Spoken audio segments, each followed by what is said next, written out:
What's up, guys? Welcome to your 80th Android tutorial for the new Boston. What we're going to do in this tutorial is basically set up an OnLongClick listener. I'm not sure if I don't think we've done that before, so that's what this tutorial is going to do.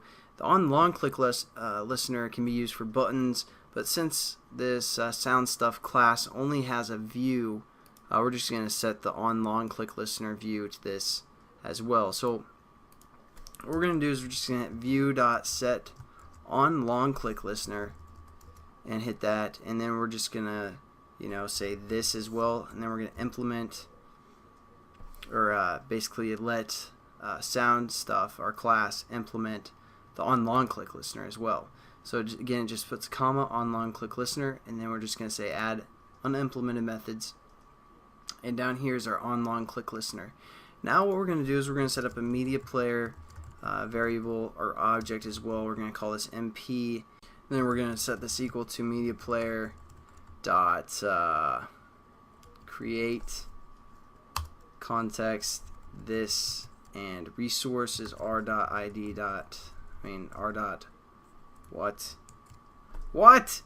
going on? I'm sorry, r dot raw dot, and then our background music. And again, we're just going to set this variable so our whole class, all of our methods can use it. So we're just going to cut that and do MP here, and then set up our object above the onCreate method. So there we go. We basically set up a media player as well. And now what we're going to do is we're just going to say MP.start down here.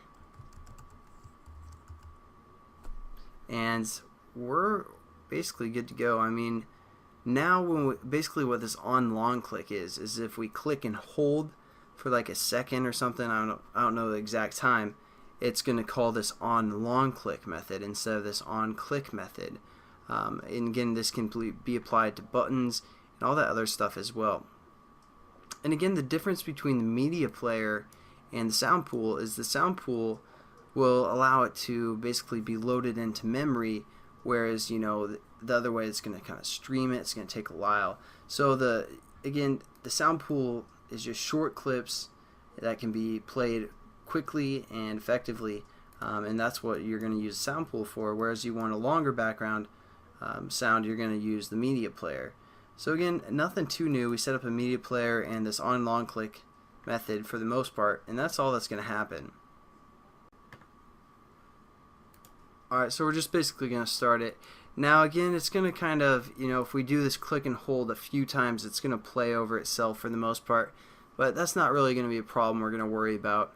Basically, this tutorial is just talking about the OnLongClick method. So yeah, it's not the most efficient little application, but that's fine. Just to introduce this new method that you guys can use for buttons or views or whatever you guys want to use this OnLongClick for.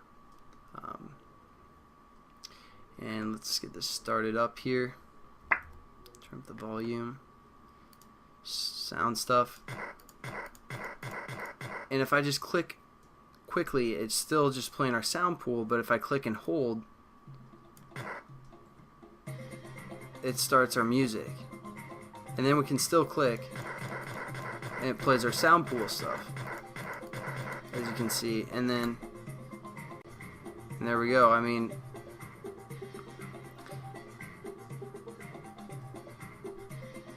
There we go. That's pretty much all this tutorial is about the OnLongClick method that you guys can use for buttons, views, whatever you guys want to attach that to. So hopefully you liked that tutorial, and I'll catch you guys in the next tutorial. Peace.